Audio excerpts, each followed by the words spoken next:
At talagang napakainit na ng panahon ngayon at masarap mag-buko juice.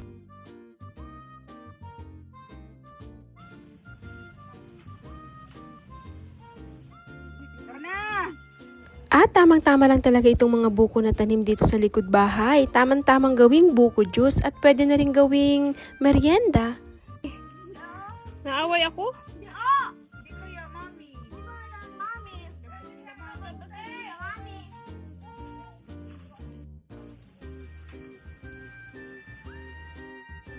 Ikaw matamis talaga ang sabaw.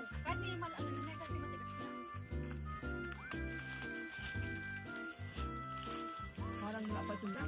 Bakit? Dito lang giratin ko? Ay, meron pala isa dito sa likod. Oo. Ay, ang buko salad na to. Wow? Hindi niyo makakita Ang ng buko salad. Ang buko salad niya. Tabi niyan, Ram. Dito, paggabi. Linga! Sige, hagis yan. Try ko naman.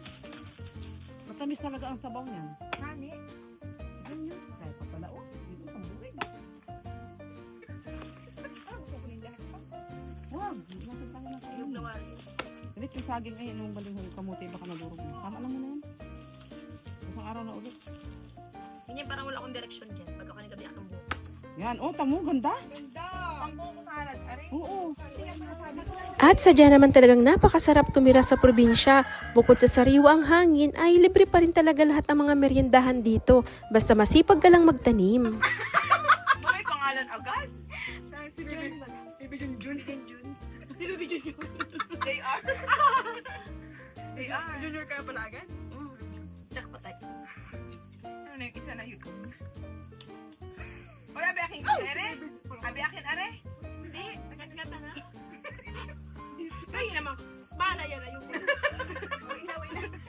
Word na. Oh, di ba yung anak kaninang inapaiyak niya? Yung ina naman. Inis na siya. Kaya, anak, gising ka na. Bangon na dyan at nag-ano tayo. Kasi ako ay. Tulak mo na ng ano, karapatan. At nang matapos nga kaming kumuha ng buko juice ay umuwi na rin kami. Kasi magluluto naman kami ng ginataang langka. Kayo? Hindi ka talagang vlogger. Nang marami yung palit. Ang nakakuha ng bukuan. Kaya nga nakagabi na. Wala na mga araw.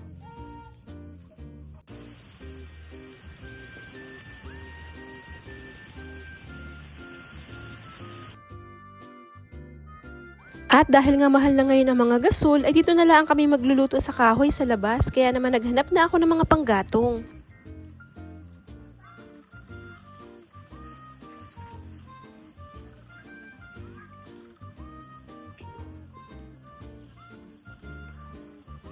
At habang hinahanda ko ang lutuan, ay ito naman si nanay. Naghahanda din naman ang aming lulutuin. Ito na nga, ang gata ng niyog ay kanyang pinipigaan na. At syempre pa, natadad na rin niya ang langka. Naku, ang sarap nito. Ito talaga yung pinakapaborit kong lutuin ni nanay. Itong ginataang langka.